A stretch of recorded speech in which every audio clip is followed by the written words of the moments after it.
आज आपण ट्रेडमार्क आणि कॉपीराईटमधला फरक अगदी सोप्या भाषेत समजून घेऊया. विचार करा, जर कोणी आपल्या ब्रँड नेम किंवा कंटेंटच चोरलं तर? काळजी नको, यासाठीच दोन महत्त्वाचे कायदेशीर हक्क आहेत जे आपलं संरक्षण करतात. चला तर मग सगळ्यात आधी बोलूया ट्रेडमार्कबद्दल.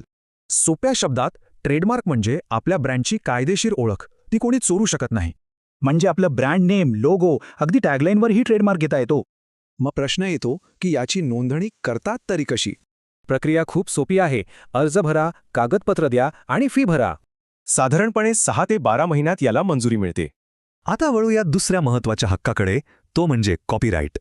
कॉपीराईट म्हणजे आपल्या मूळ कलाकृतीचं, आपल्या क्रिएटिव्ह कामाचं संरक्षण. यात पुस्तकं, गाणी, फोटो, सॉफ्टवेअर असं सगळं काही येतं. यामुळे आपल्या मेहनतीचा आणि क्रिएटिव्हिटीचा गैरवापर कोणीही करू शकत नाही. आपलं काम युनिक राहतं आणि त्यावर फक्त आपलाच हक्क राहतो. तर मग या दोन्हीमध्ये नेमका फरक काय आहे? सोपा आहे. ब्रँडसाठी ट्रेडमार्क आणि आपल्या क्रिएटिव्ह कंटेंटसाठी कॉपीराईट. एक आपल्या ब्रँडची ओळख जपतो, तर दुसरा आपल्या निर्मितीचं रक्षण करतो. त्यामुळे आपल्या हक्कांचं संरक्षण करणं खूप गरजेचं आहे.